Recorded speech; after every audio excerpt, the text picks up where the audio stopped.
and did all the clubman's trials, what they were called. You didn't have modified bikes, we didn't have knobbly tires or anything like that. It was just standard production. So then I went on to buy BSAs, 350 BSAs, and this little one here is a Dot in 1954, I think. And who's behind me there? Only Morris Bryan. Probably a few of you know Morris Bryan. And he and I had a big dice on the short circuit in the park. I got fastest lap anyhow, and at once I was up to 250, and at the first few laps I was leading. The next thing, didn't the carburetor come off the bloody hole, and was on a stub like that. So I saw it and put it back, and I finished okay. But I had that, Harry Lindsay modified the engine, and I was going on methanol, 15:1 compression ratio, 80-10-10, 80 benzene, 10% petrol, 10%, 80% methanol, 10% petrol, 10% benzene. Where's the next one?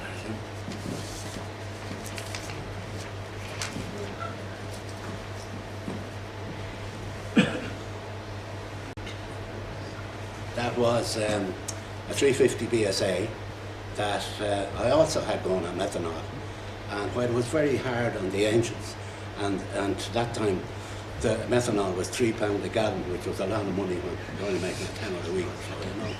But we got it anyhow, and one good few grass tracks and all on that. On the next one.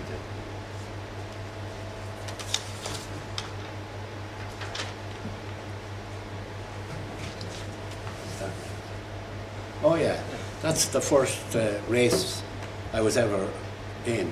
I was down to Curra Short Circuit, used to go up to the camp and down the hill. And that's a lad called Joey Woods is with me there on that. Joey died there 2 or 3 years ago, but he did a lot of racing. But that was a 500 Rudge radial head, and I think we ended up with 3 gears.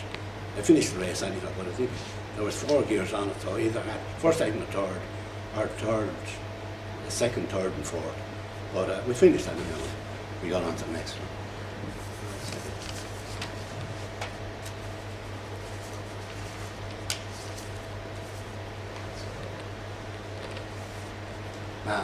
That's the start of the Skerries 100. It was a handicap race, and I should have showed you the Dunlop Cup before that, but however, it was a handicap race, and I had won the Dunlop Cup before this on that same bike. We used to use the same bike for scrambles and grass tracks and road races, hill climbs and all that. And that's the start of the Skerries. But Athol Harrison was the handicapper at the time, and he put me off with real racing machines like International Nortons, 7 RAGSs, and that was Basil Brindley and Bill Sparley alongside me there. So I was going well anyhow in the race, and the next thing I came to the S-Bend in Lochshinny, and the year before, Jeff Duke, who probably have heard of, he came off and he broke his leg there. So I was coming around here in second gear all the time, and I thought, geez, I think this is a third gear bend. So I lashed it into third, and the next thing down the road I went and had over tape into the ditch and the bike on top of me. So that was the finish of my Skerries that year.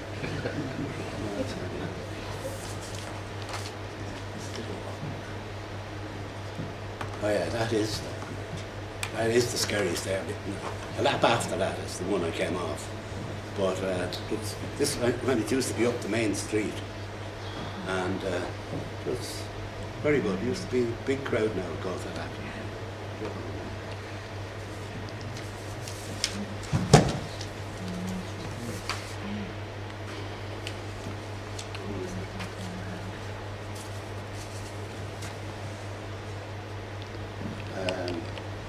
Yeah, that was the Dunlop Cup, and the little bike alongside of it there was a Gilera that Reg Armstrong got, and I invited him to sell it to me, which I did. So I did a lot of scrambles in that, and on the 350 BSA That's the one there, isn't it? Yeah.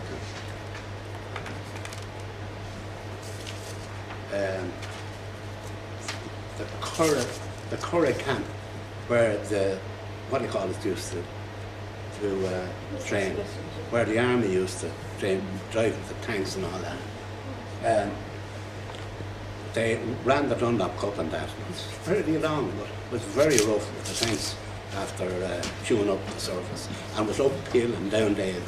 Anyhow, it was 25 laps, and about 17 or 18 laps that I hear, I can't go on, I'm knackered, I bet. So I pulled in, and next thing Tim was up near the commentary, and he kept flying down. What's wrong with you? I'm too tired. You're winning by a minute. You're up there quick. So I got new strength, jumped on the bike, and I won the Dunlop Cup. So I was happy about that. The area. Yeah, oh yeah, this is the Dunlop Cup.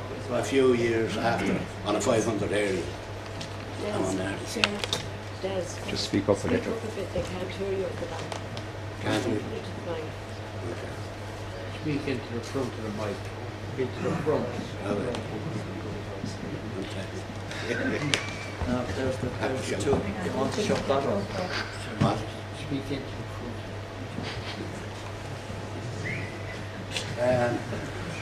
That's a little, that's a little Austin Healy, which I did a lot of hill climbs and test trials and all the rest of it. And in 1961, this thing's long enough. In 1961, I won the home patriot, which was a big win at the time. But of course, it was a handicap event too. But I was really glad. I won it at an average speed of 76.75. And Hopkirk, the year before, in the same type of sprite, a second or third, the average 75. So I pipped him there for once anyhow. Put on the other bit. TR. Oh, the second one. Yeah, second one there is a TR2 that I had for about 2 years. I did hill climbs, and that particular place there was a test trial in Baldonnel. We used to have Baldonnel there once every year, and they had a big security job going on. But it turned out to be pretty dangerous. It was always someone turned over. So much grip when you threw the car sideways. I often had it up on two wheels myself. And that's the TR2 again, doing the Enniskerry. But she wasn't the greatest TR now. She had a meeting with a bus, and I don't think she was back as well as she should have been. And I used every bank on the way up the Enniskerry hill climb.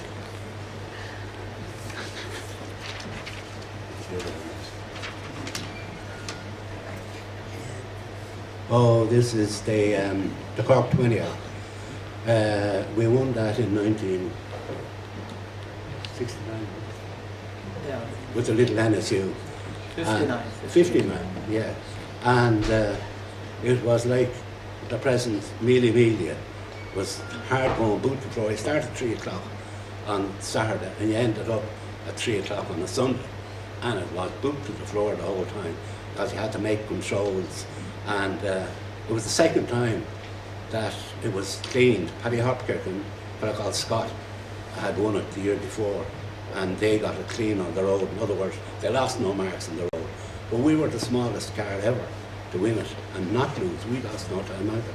Well, Tim was a good navigator, and the little car went without a bother. So it was a big win for NSUs at the time.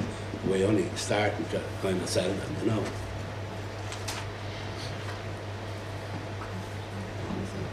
And 61, sir. Oh, 1961 Circuit Board, yeah. We had a team in that, and we got second in the class in that. That year we were beaten for first place by a very short head. But we came back the following year.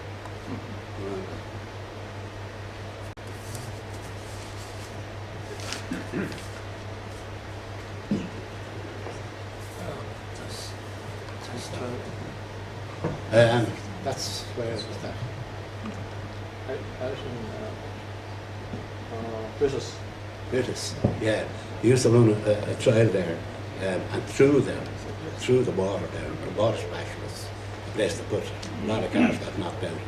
But we had a trial every so often there. I think I won that particular one anyhow. What's the second one? That's another test trial. Another test trial one in the NSUs. They were great little jobs for the test trial.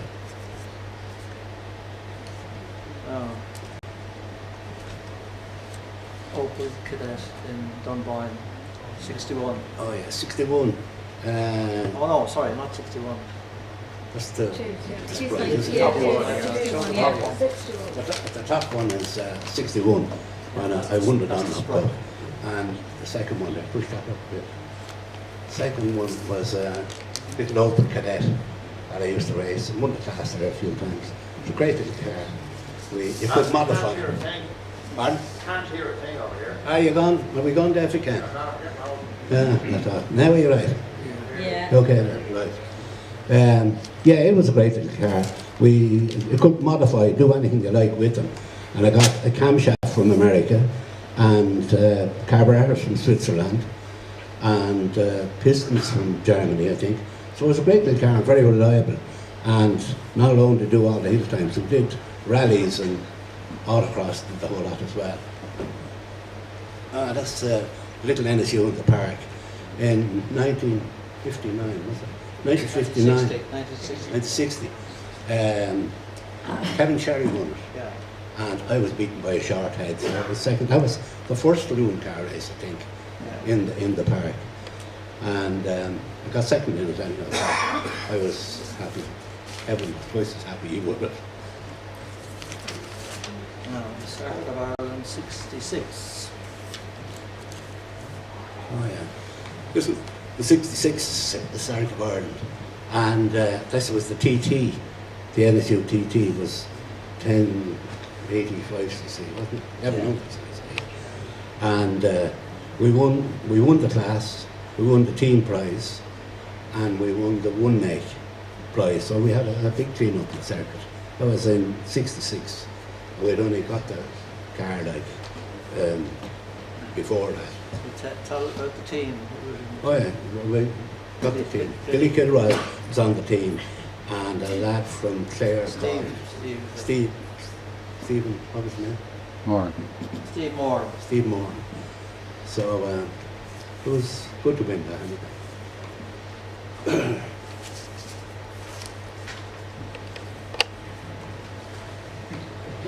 Oh yeah, that was a Cadillac we bought, and with the panel beaters I had, we made up that little Mini.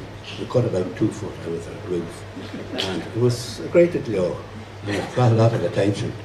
But I sold it, and sorry I sold it. But then I bought another one, but it wasn't as good. We hadn't made it now, but it wasn't as good as that one. But it was another little Mini anyway. Little chopped Mini. Again, the park. How are we doing for time? No, you're okay. Oh yeah, that's the park, the short circuit in the park. And I started from the back of the grid, with no hat and boy, but ended up third anyhow. There was 20 laps or something. So that was the Fiat Ritmo.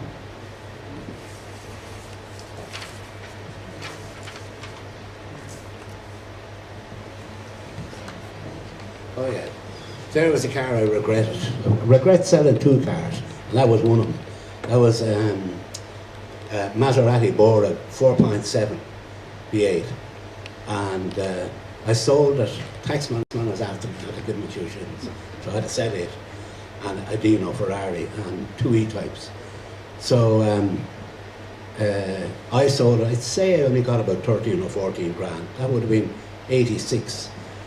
And about 3 months later, and I see it in Motorsport in England for sale, one of 27 in right-hand drive for 130 grand. So I missed out on that one.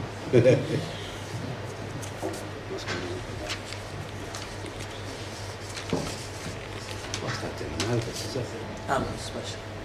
This is in the Phoenix Park again, and a car belonged to Pat Denning. He gave it to me to do the class at the old timers race there. Very enjoyable, but it wasn't terribly quick though, the car. But I still had a bit of fun in it. That's from a painting I did. Oh yeah, you did a painting that thing. No. Trophy. Oh yeah, that's Number of cups. yeah. We added up all the cups actually. You saw that picture before, but I hadn't got all the cups in the picture at that time. I discovered another box picture, which I get around to during the winter.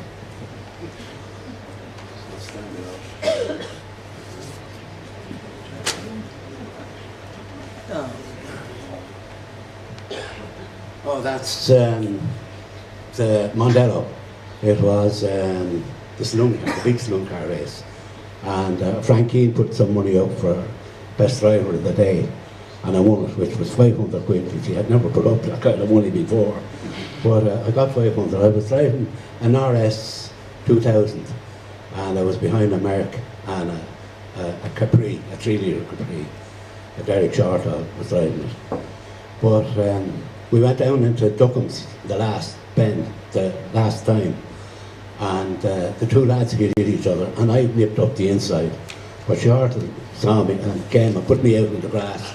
Well, I still got third, but I should have won it really, if he hadn't hit me a bank. But that was the way racing went. Oh yeah, I said I regretted selling the other car there, the Maserati. But there was the other car. This one was an MGTF. And I must tell you a story about that. I was with Patsy McGarrity, Harry McGarrity, Honda dealers up in Belfast. And he said, would you be interested in a TFMG? Which I said I would.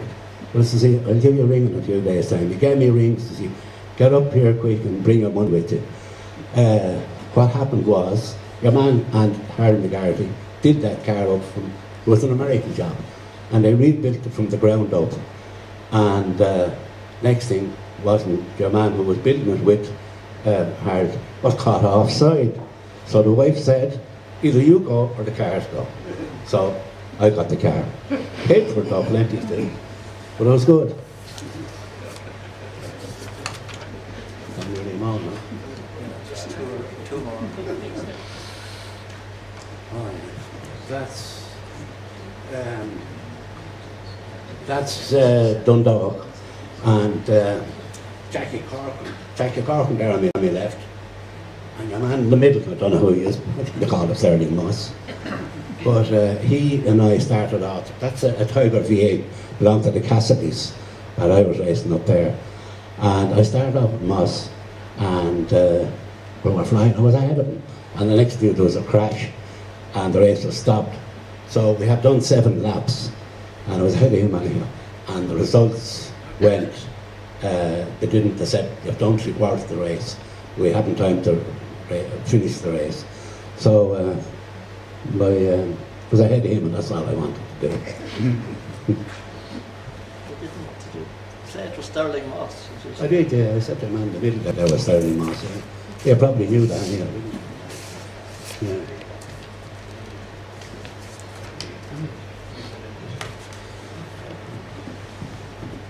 That's Mike, my son, in an 03 Ferrari. It was an ex-Schumacher one.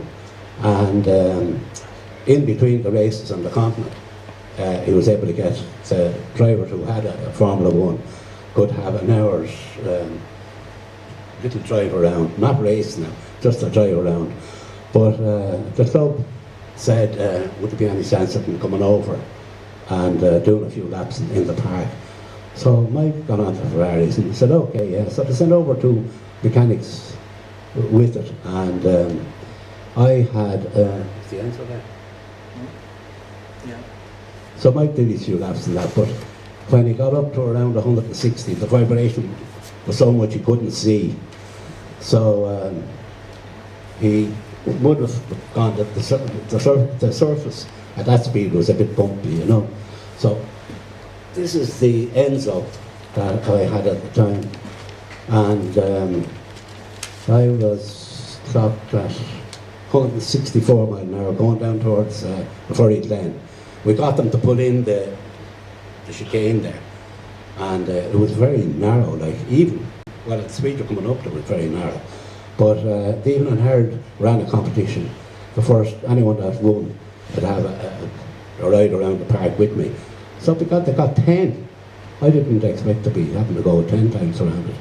So two rally lads were one of the few that won the prize, and an old lady of 70.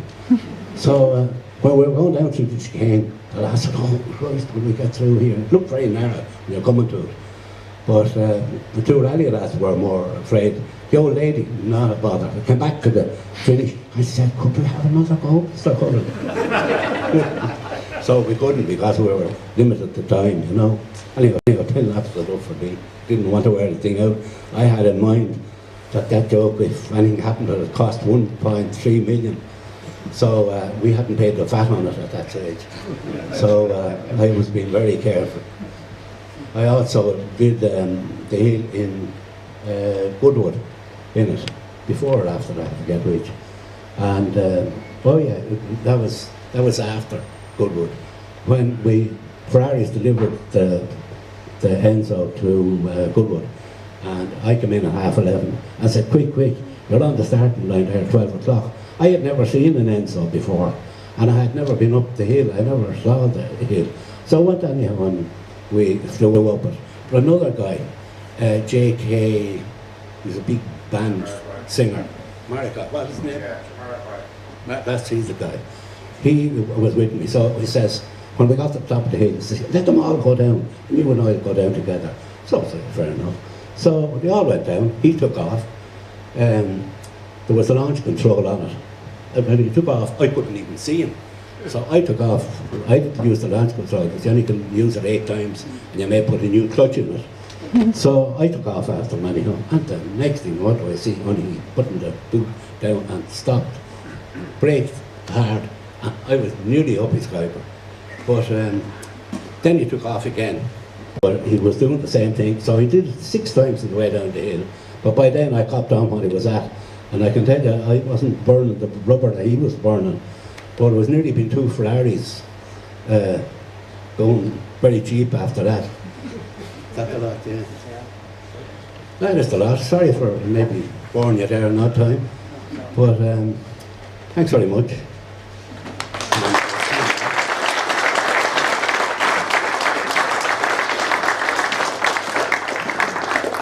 Does anybody have any questions for Jim or Des before we...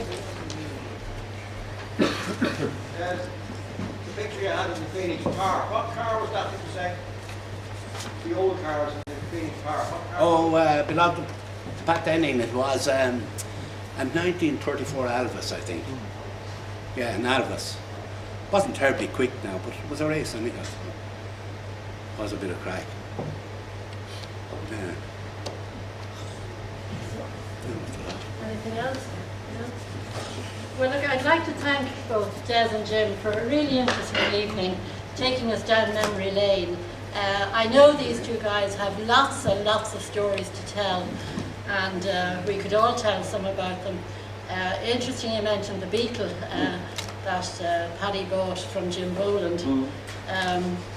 I don't know what he paid for it, but we traded it in for the 1970 that I have now, which we paid £773 for in a bank strike.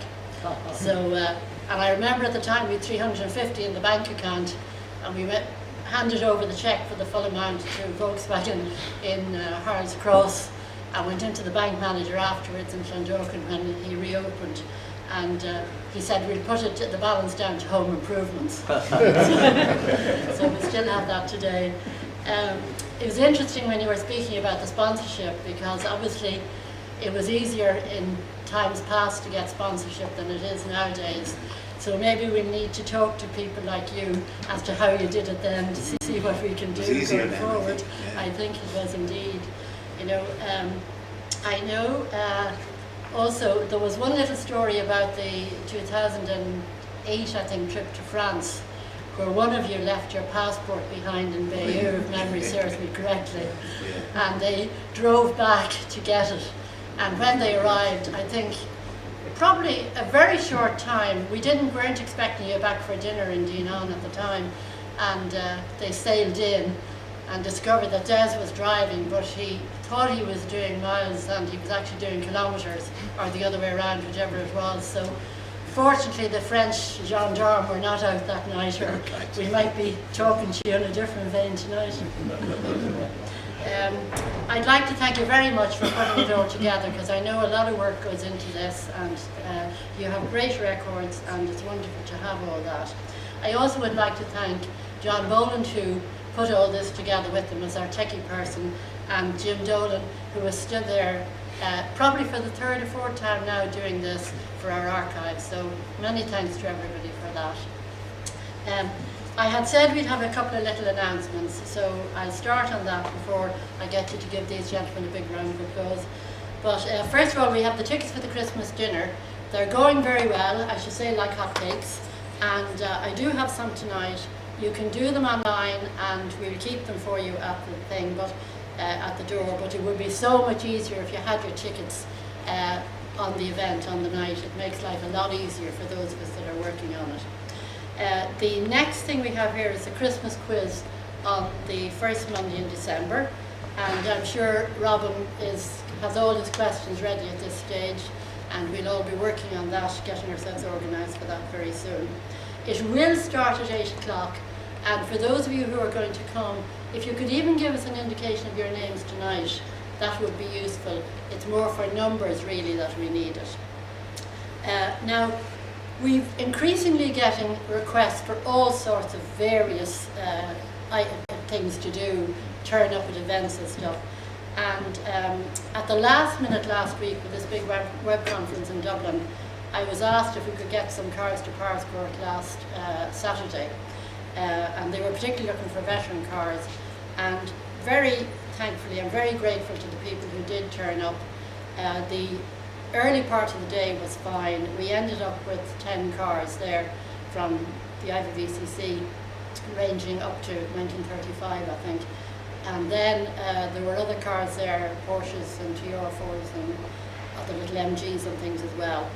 And it wasn't the object of the exercise when I understood we were doing it, but they really wanted us to take people up and down the avenue for drives and that. And some of these entrepreneurs who are billionaires several times over were so enthralled to be in Albert's de Soto, and I know Noel Hughes brought them down to the waterfall, and Eamon John was limiting the people in his Austin to two, one beside him and one in the back, and he made several trips up and down the avenue. And I know David Cooper and Kevin Halloran were also to the fore. If I've forgotten anybody, I don't mean to do that, but I do appreciate you doing it at such short notice, so thank you very much. The other thing I've been asked by the Children's Hospital in Crumlin is that they have their annual Christmas charity dinner on December the 14th in the Royal Hospital in Kilmainham, and apparently they're having a Gatsby themed night, and they would really like a few cars out on the front for photo shoots.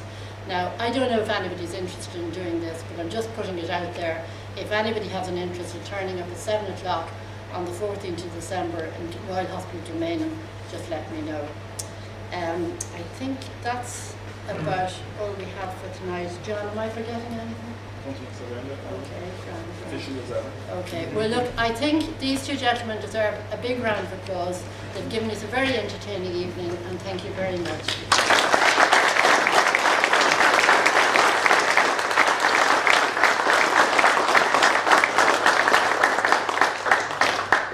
I'd just like to thank Bernadette and John. You know, the amount of work that goes on behind the scenes. We were over with John during the week, learning how to use this, and it's a marvellous thing. Because, you know, all we had to do is produce the photographs. They weren't great photographs, but at least we were in low technology when we were doing our rallies and trials, you know. Just an idea. I mentioned there we did the 1958 Circle of Ireland in my LIK Volkswagen, and 3 of us went, Des and I and a cousin, Liam Cullen from Skerries, and we decided we'd split the thing 3 ways: hotels, entry form, meals, petrol. Could anyone give me an idea how much per person we had to contribute? What year? 58. £25. 15. Sorry? 15. 12. Per person. 32 and sixpence. £28.10 each How much? for 5 days on the circuit. Wow. Nearly as good a value as an IVBCC defence.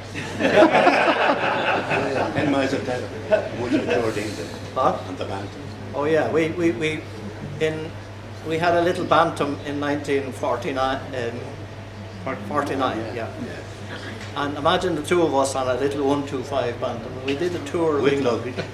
We went across to Liverpool, down to London, up to Catterick, and back to Liverpool again. How much did we spend? And we averaged 118 miles to the gallon. And the gallon of petrol that time was probably about 3 shillings or something. Talk about cheap times. But I mean, when we had no money, that was dear, you know. So anyhow, thank you very much, and thanks John, and thanks Bernadette. I